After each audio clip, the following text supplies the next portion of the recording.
Want to make a podcast? Spotify's got a platform that lets you make one super easily and then distribute it everywhere and even earn money, all in one place for free. It's called Spotify for Podcasters. Here's how it works. Spotify for Podcasters lets you record and edit podcasts right away from your phone or computer, so no matter what your setup is like, you can start creating today. Then you can distribute your podcast to Spotify, but also everywhere else podcasts are heard. Video podcasts are also available, and you can earn money in a variety of ways, including ads and podcast subscriptions. Did I mention it is totally free, no catch? I've been using Spotify for Podcasters since the very beginning of my show, and now we're nearing our 200th episode. So I can definitely say it's an easy platform, and I've really loved using it. So be sure to download the Spotify for Podcasters app or go to www.spotify.com/podcasters to get started. The Dental Download Podcast is your source for insight into dental school, conversations with dentists, specialists, and leaders in the industry. With new episodes every Monday morning, I'm your host, Haley Schultz. Let's get into this week's episode.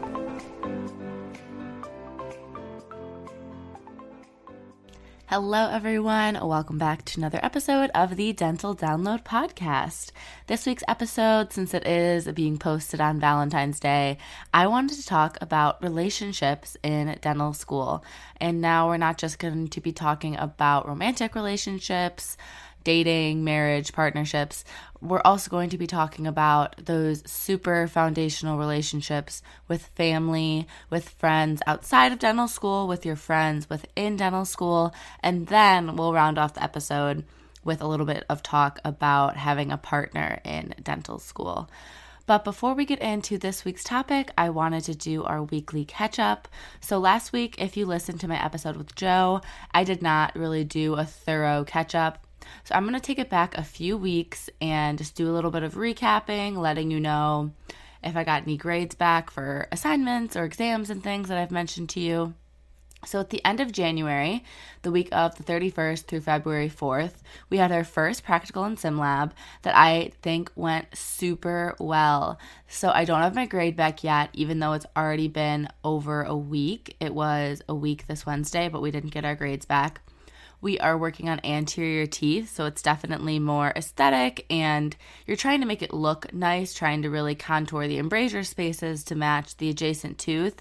And my temporary crown was by far the best anatomically and like visually, aesthetically that I've ever been able to do it. So I was super happy about that, but my prep was not as good as I usually do.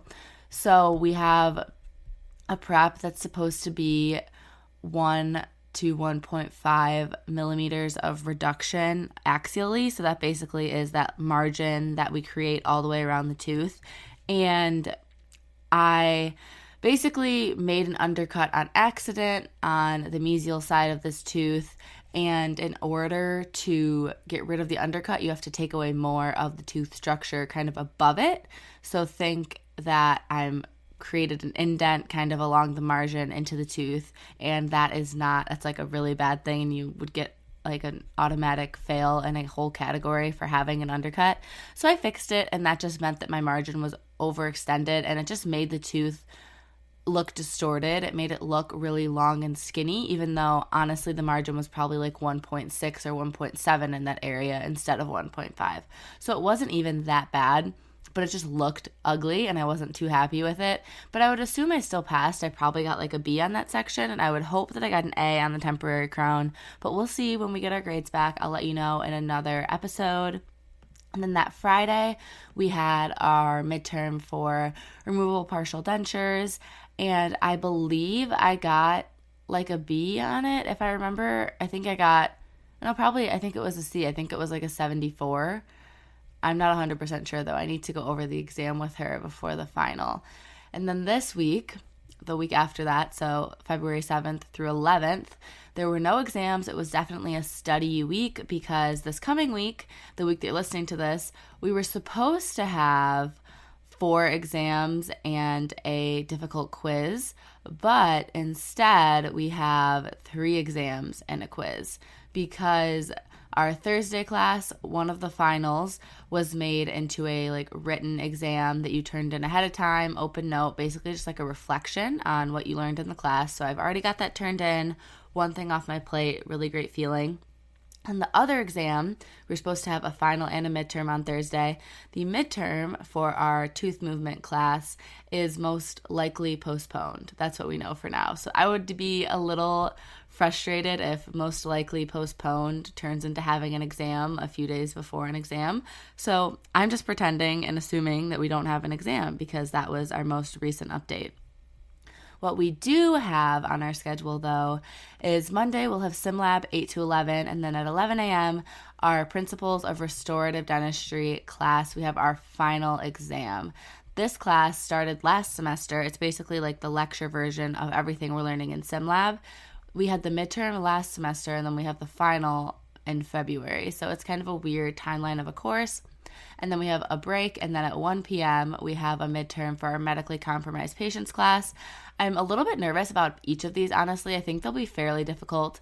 The restorative dentistry one, it's just kind of hit or miss. There are some distinct numbers or setting times or properties of materials that you can memorize, but a lot of it is just critical thinking skills about the different things that we've learned in SimLab. So it's kind of just a test of how much you understand so far. And for me, I think I can usually pass the exam, but I don't usually get more than like a C+ or so. At least that's how it was on the midterm. But I'm studying a lot more for the final than I did for the midterm. So hopefully I'll do a little bit better. Hopefully I can get a B instead of a C, but we'll see. And then the medically compromised patients class is about patients with diabetes, patients with hypertension, patients with kidney disease, like all these different scenarios, and you have to know about different medications that they could be taking, contraindications when it comes to dentistry, just the basics of these diseases and things. So it's tough for me. It's a lot of pharmacology is the part that I struggle with when it comes to the concepts in this class, because I really didn't learn pharmacology too well my first year, just with the way the class was structured. So I'm going to be doing a lot of studying today. It's the 13th. It's Super Bowl Sunday, or more importantly to me, Puppy Bowl Sunday on Animal Planet. I will try to watch a little bit of both of those just like in the background while I'm doing Quizlets and things. But I studied a ton, honestly, this whole past week because we didn't have any exams. We were just in clinic assisting, doing our normal labs, and I had some meetings in the afternoons that were a little bit busy, like after school got out, like 5:30, 6, 7.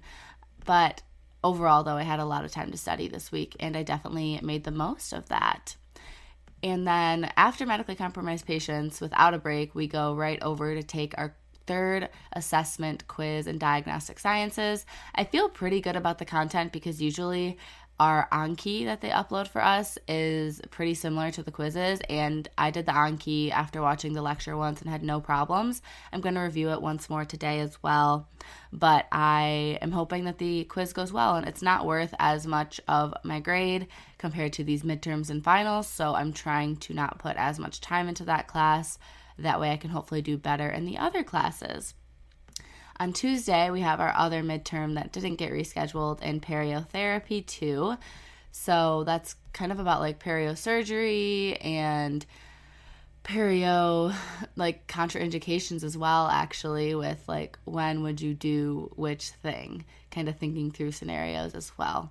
Then I have radiology clinic Wednesday afternoon, and right after our classes get out on Thursday morning, we're headed to Louisville, myself and 3 of my classmates for the ASDA annual session. So the ASDA House of Delegates votes on the new ASDA president, vice president, speaker of the House, our district trustee, as well as 12 resolutions. So I'll talk more about how that goes the following week in another intro.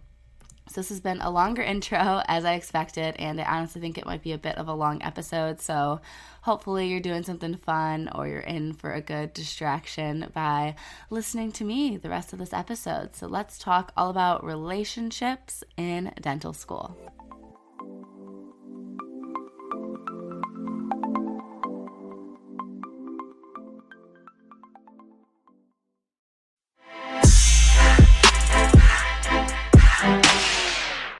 All right, let's get right into this topic about relationships in dental school. So I structured my notes for what I wanted to talk about in this episode in 3 categories in honors of Valentine's Day. I wanted to talk about keeping up with the relationships that you had before dental school with all the people that you love, as well as forming new relationships. So we're going to talk about family, friends, and partners. We'll start with family because I think that this applies to most dental students. I know not everyone is close with their family, but I think a lot of people have a family member or two or people that they view as family that they want to keep close in dental school and want to make sure that these people know that you love them and they know that you're okay. I'm sure it's easy for our loved ones to worry about us when we're in rigorous programs, and a really great way to give them some assurance there is to keep in touch with them and let them know when you're having a hard week, when you're having a good week, when you're having an easy week, when you're having a busy week. And that gives them the assurance that, okay, this dental student that I love and care about recognizes that I'm here as a support for them. And depending on the family members, I feel like we definitely view, or at least I definitely view my parents, for example, as people that I look up to and people that have always taken care of me. So I don't necessarily put the role on myself to deal with anything that they're struggling with, even though I would be more than happy to talk to them about challenging times in their lives. But they're definitely people I just kind of vent to and people I just ask, what are you up to this week? How's everything going? Versus a sibling, or later on we'll talk about friends. I think it needs to be even more of a two-way street because you have to have that friendship and that mutualism where they get something from the relationship as well as what you get from a relationship. So you have to kind of give them that extra effort and you have to make sure you spend time with them, make sure you put in the effort to see how they're doing, to make them feel special and loved, and expect that to be reciprocated to you as well. And I did ask on Instagram, on my personal Instagram actually, at Haley Schultz Dental, not the at Dental Download Podcast Instagram, but I asked for tips for each of these categories: family, friends, and partners. And for family, I wanted to share some of the tips that you all gave, and then I'll just share a few of the ways that I try to stay close with family during dental school. And I know for my situation, I live in state. My parents are here half the year they aren't. They're somewhere warmer because Michigan can be a bit cold in the winter, I think, as a lot of you could imagine. So when it comes to family, a few people recommended that you make it a priority. Make it a priority to call your mom, your dad, whoever is this family member you're trying to stay in touch with. Or you could also do a group FaceTime with both your parents if you do have both your parents that you have relationships with. And just make it a priority to talk to them, whatever is realistic for you, whether that be looking at my schedule. I walk to school every Wednesday at 7:30 and my parents are making breakfast or they're driving to work. And you know that that's a time that you two could talk. And similarly, I would say my advice there is my parents are pretty busy and have pretty different schedules day to day. It's not a consistent thing. So I more so let them call me, and I just try to always stop what I'm doing and answer and give them a few minutes of my time. And I text with my family a good bit, I would say. We have a group chat, the 4 of us. I just have one sibling. If you didn't know that, I have one older sister and then my 2 parents. That's kind of our family unit. And we definitely have a group chat where we let each other know of cool things that happen throughout the day and stuff like that. So that's another way that we are up to date on each other's lives as much as we can. And then when it comes to my sister, same thing. I try to call her if I'm on any long drives, if I'm driving to visit my boyfriend, which we'll talk about later in this episode. It's a 4-hour drive, so I'll talk to her to kind of catch up, and I'll use that time to honestly talk to all of the people that we're discussing today, all of my loved ones. But if I have a big gap, I'll talk to my sister, and we'll also text, and it's just kind of a family relationship in my perspective, is those people are always going to be there. So it is easier to let those relationships kind of take a back seat during school when you are so busy, because for the most part, they're not going anywhere. And I think that your family, if anyone is going to sympathize and always be there for you no matter what happens, it really is your family.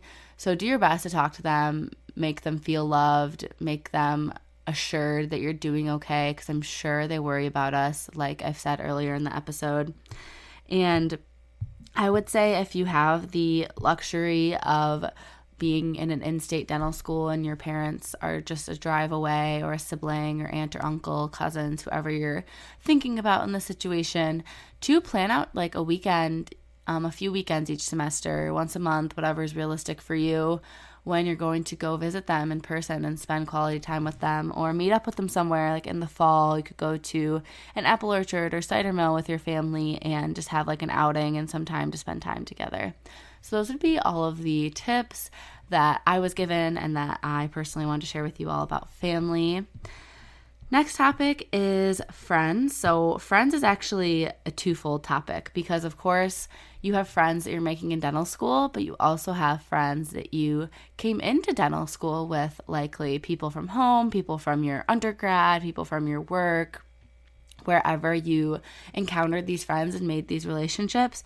To me, it was really important to keep those friendships, because yes, I wanted to make friends in dental school and that's great, but the people that I grew close with in undergrad, for example, are so important to me, and we're all kind of entering into different programs or careers and like coming up with our own paths and making new relationships and everything. But it was so important to me that we at least made an effort to see each other as a friend group, at least once or twice a semester, it seems to be. Usually it ends up being like a person's birthday or just a random hangout, but we try to see each other at least once or twice a semester as a group.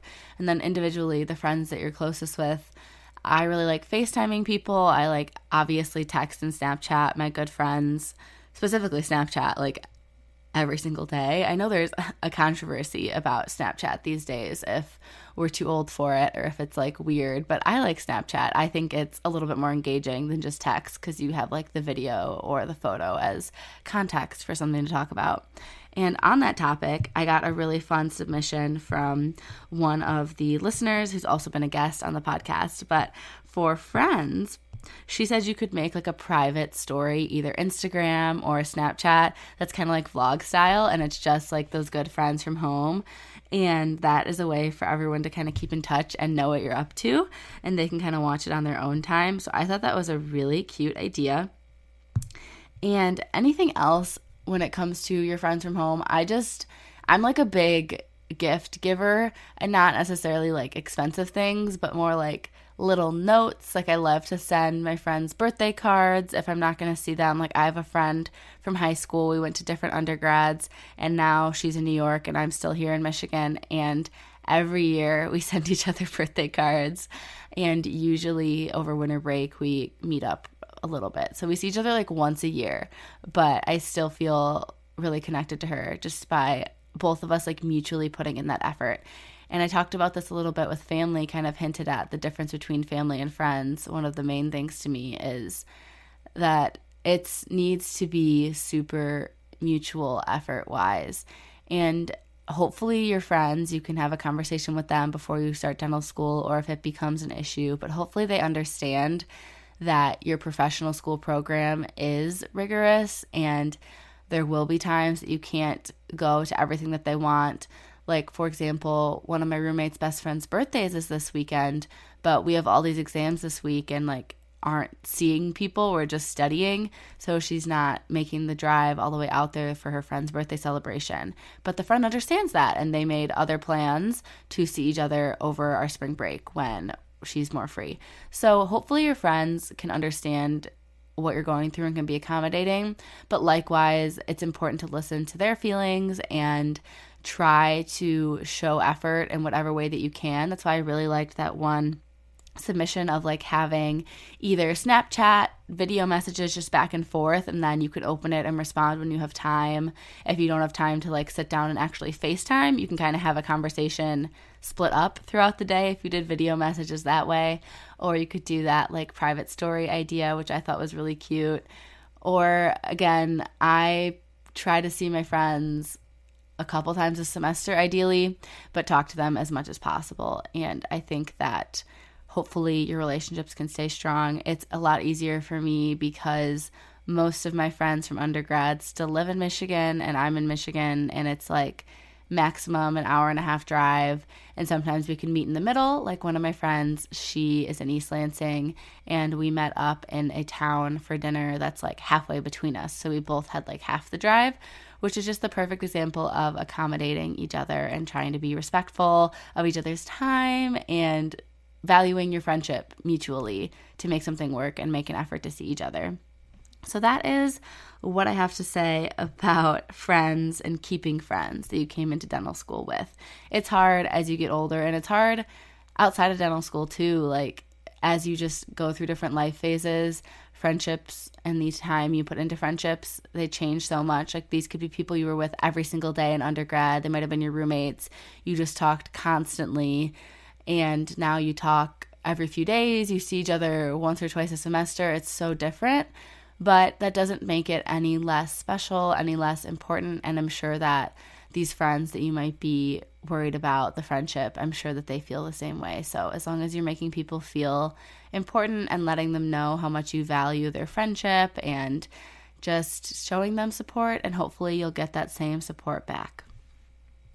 The other thing for friends that I want to talk about was making friends, people within dental school. So, of course, the first thing that came to mind with making friends, and definitely in my situation, this is true as well, is it's very easy to become friends with the people that you live with.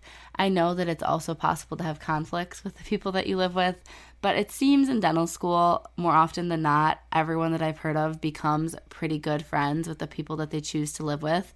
Just because we're all fairly similar, like we have some things in common. I know they try to form a diverse class of students, but there are those like foundational things that are probably similar, like your core values.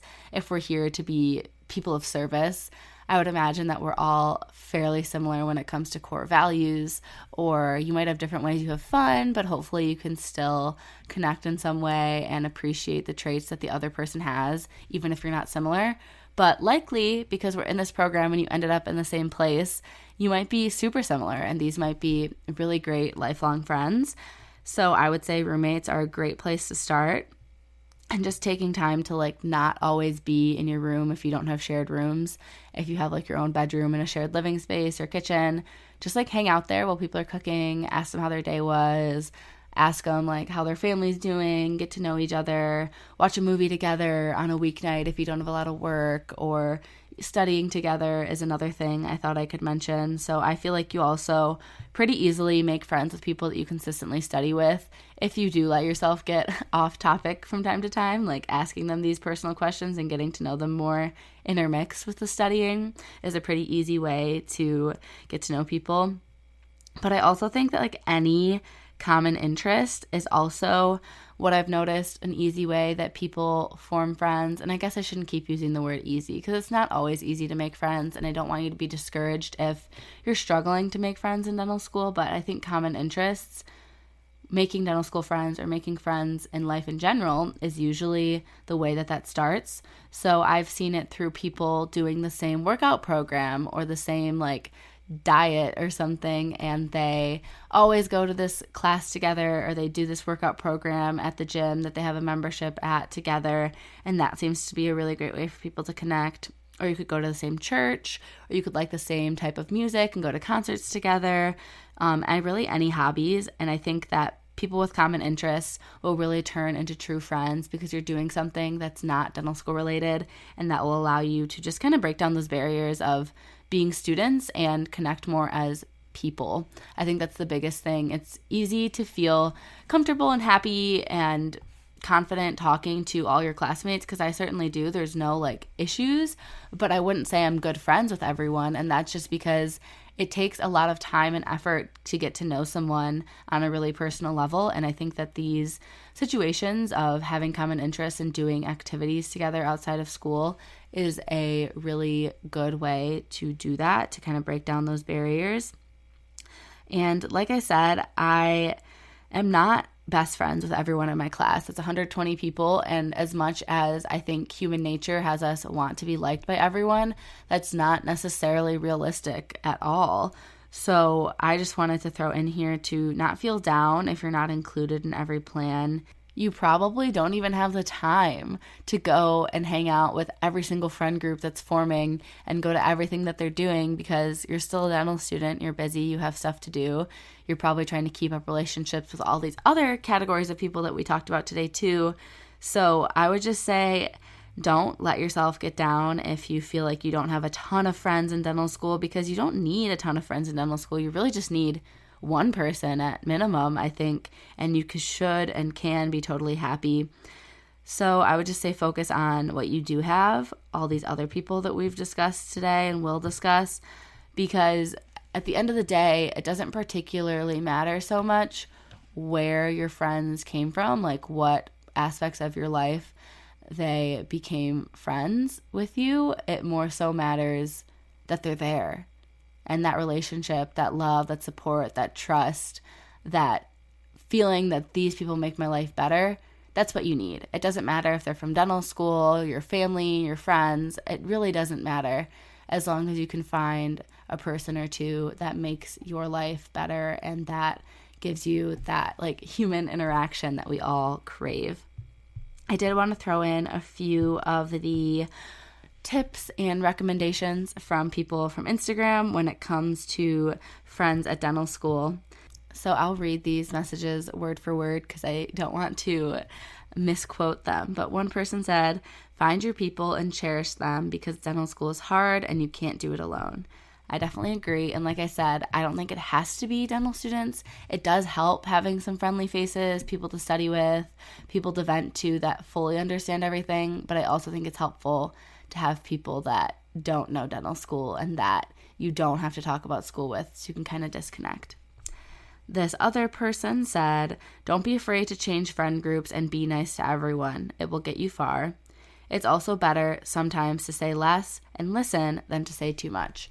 I really like that second point that they made, because I think it's so noticeable when someone is always really negative, or if someone is talking poorly about a classmate and then an hour later you see them eating lunch with them and you're confused because it doesn't seem like they're being honest and transparent with everyone. So I would say when you're in a situation when people are bad-mouthing people or people are talking just negatively in general about life, to kind of challenge the situation and put your own perspective in there. I mean, this is kind of opposite, I guess, of what this person said, but for me, if everyone's really down about school or something, I am that annoyingly positive person sometimes, and I say something that's more optimistic about the situation, or bring up something good that happened to us this school day, and try to change the dialogue from being super negative, because I think it doesn't do anyone good to just be pessimistic all day, every day. I feel like it would make your attitude very poor and makes your day worse if all you've done is say negative things. So I try to be positive, but agreeing with what this person said, if people are saying negative things about a person, or people are just saying things that you don't agree with, it's totally fine to just not engage in that conversation, to walk away, or just kind of be there passively, because you don't want to say anything that you regret just because you're trying to connect with a group of people. And the last person that sent in some tips for dental students, they said coffee shop dates, like studying together, going to club meetings and events together. I totally agree and totally forgot to mention that. I feel like the only way that I've made friends with people outside of my class in dental school, so I'm a D2, so the only way I've really made friends with D1s, D3s, D4s is through student orgs. So I highly, highly encourage you to get involved if you're looking to make friends, to find mentors, to just make more connections and feel more at home at your dental school. I think joining student orgs and the level beyond that, actually showing up and participating in events through student orgs, is the best way to find like a dental school family, a dental school support system. And then this person also said, make sure you have chill nights together, don't just study. And I totally agree. As I talked about those common interests, those extra things you can do together outside of school, taking a break from talking about dental school, I think is very important to form real connections with people, not just school friends, but that's when you transition to the level of an actual friend. So our last topic of today is, of course, partners, romantic partners, and that's the main thing I noticed when I started dental school is there are so many phases of life happening in dental school. There are people that have a child during dental school. There's people that get married during dental school, people that get engaged, people that start dating someone, people that become single from someone they were dating when they came into school, classmates that start dating each other, and relationships might progress beyond that to all those other things that I've mentioned. There's people in long-distance relationships. There's people that live with their partners. There's people that are in non-long-distance relationships but not living together. So there's every dynamic under the sun, from single to in a relationship, and all the different subcategories that go with those. But I just wanted to talk a little bit about kind of keeping up a relationship with your partner is more the topic, not necessarily like dating in dental school, but just how to have a good relationship with whoever you're dating. So I'm going to start with the Instagram tips actually before I get into my own advice, because I think that I can only speak to my experience in my relationship. We started dental school in June, and then I met my current boyfriend in September, and then we were like officially dating in November of my first year. So it's been over a year now, and that's like all I can really speak to when it comes to relationships as a dental student. And we are long distance, like I mentioned in the beginning of this episode. So I can speak a little bit at the end to long distance relationships and just in general conversations I think are important to have with your partner, and ways that you can support them and ways you can request that they support you. But as for good insight that other people gave, because I only have my own experiences, so I was happy that some people were able to open up with me and share their experiences. That way, hopefully there's something in here you can relate to if you are in a relationship with someone as a dental student. So this person said, trust, understand, and respect each other's time, and make time together as much as possible. I totally agree with that one. They also recommended Teleparty, so it's Teleparty. It's a Safari extension, and you can watch shows together. I love that. And to DoorDash meals when you know the other is stressed. I also like that. That's a very supportive thing to do for your partner. And then I had a few longer messages that were sent to me over direct message. The first one being related to marriage and dental school. If you're planning on getting married to your significant other, definitely do it before dental school starts. I got married right before my D1 year, and it has been a huge blessing. My husband is extremely supportive, and lately he has been doing most everything around the house to lower my stress levels. Hope that helps. Well, thank you for sharing that, and I'm sure it is going to help some of you that if you're pre-dental and you're thinking about it, and you're in that life phase where you're prepared to get married, but you're just not sure about if you should or shouldn't when you're going to be entering this program, I totally understand how having a partner there with you, a spouse, would be so nice to have that support and that commitment from someone that wants to help you through this tough program. And then this tip is for people living together that are not married. So if you're in a serious relationship and serious about your future, given that religious and family belief align and you can live with your partner, I highly recommend it.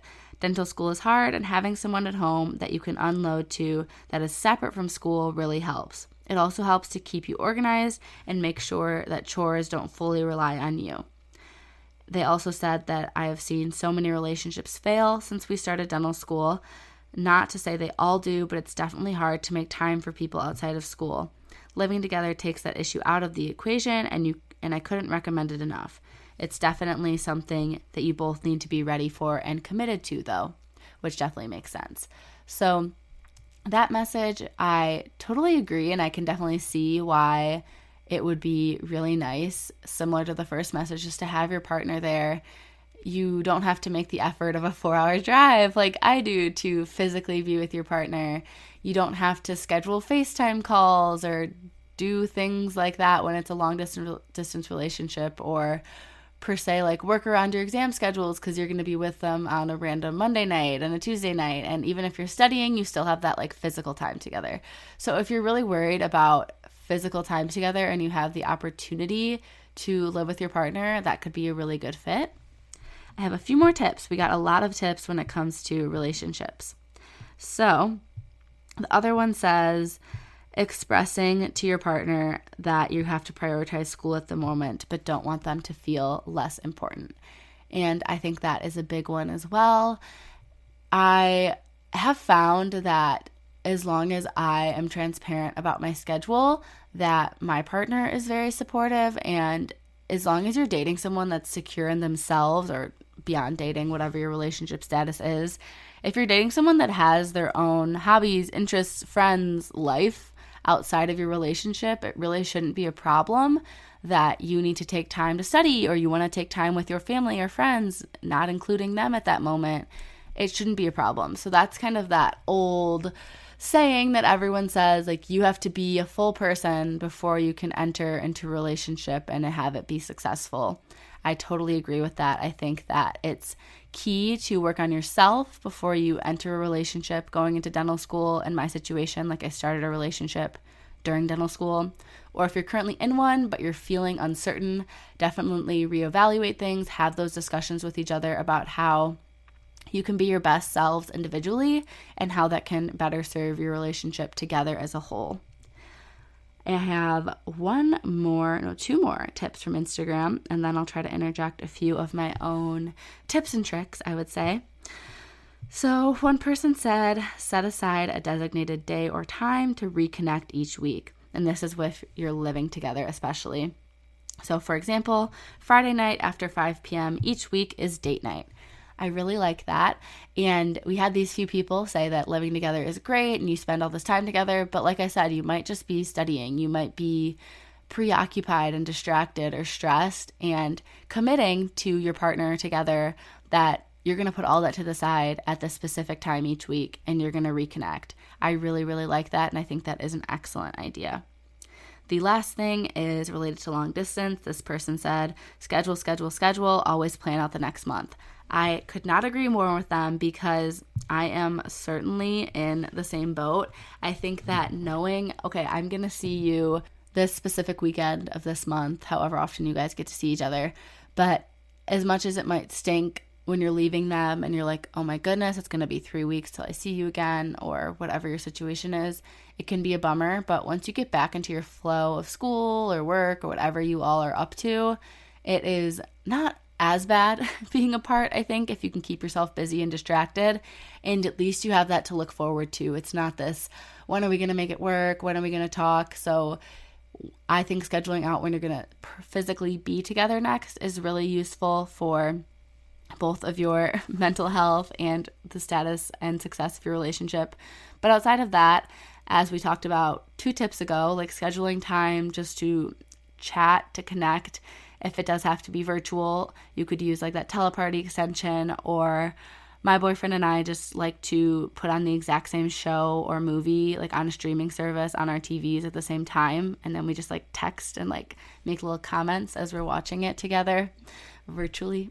And then I have had some friends that are in long distance relationships and like medical school right now, and I know that they really like to cook a meal together. So like once a week they'll get their laptops out and FaceTime and like make dinner, like make the same thing together, which I thought is kind of cute.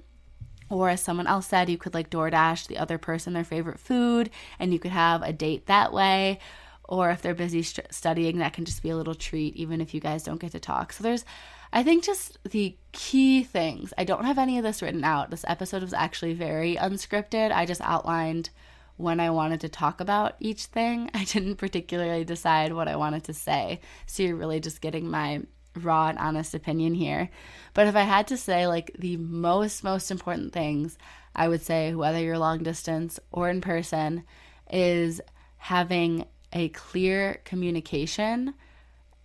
And by that, I just mean having expectations aligned before you start dental school, reassessing those expectations as you go through to make sure that your partner feels understood and valued. And if you do need to change how you're structuring your relationship, your time together, finding something that's a balance that works for both of you and having the communication to do that. So I would say communication, of course, as cheesy as it sounds, is obviously super important. And then I would just say that also expectations, I guess I mentioned that with communication, is another thing that has been important in my relationship. And I think it sounds like for lots of these people, it's also important. Not even in terms of, yes, I'm going to be busy studying. I think that's kind of a given, and you've probably already established that. But for the long-term success of your relationship, I think it's important to talk about what you see the future of your relationship looking like, when you want to possibly get married, if you're taking this person seriously, and when you want to maybe live together, if that's something you're thinking of before or after marriage, where you're going to move when you graduate dental school. Are you moving to accommodate them? Are they moving to accommodate you? Are you going towards your family? Are you going towards their family? I know this isn't necessarily even related to dental school, but it kind of is in the way that dental careers work, because you might be considering a residency where you don't get much say in where you're going. You probably have a match system, and you could go to your top choice, or you could go somewhere across the country. And is your partner willing to move with you? Is your partner willing to become long distance if they can't move with you? And then also, if you're not going to do residency, in my situation, I want to be a general dentist and ideally get a job as soon as I graduate. I have some ideas of where I'd like to work, but I'm also open to following the best opportunity for me, where I'm going to learn the most and get the most out of it. So it was important to me that my partner understood that and was willing to come with me wherever that opportunity is. So I just think having these conversations can make dental school not as scary, because it's seen as it's a 4-year thing, it's a temporary thing, and what's next? Like, what's your entire life going to look like together? I know you can't plan everything out, and life is never going to go to how you expect or plan it, but it's important that you're at least on the same page and you're not having unrealistic expectations of each other either way. So I would say those are like the two most important things: communication, expectation, and then the last thing is just making each other feel special. So I personally, if I'm not in lab or in clinic, am usually like sending my boyfriend messages all day while he's at work, and that works for our relationship.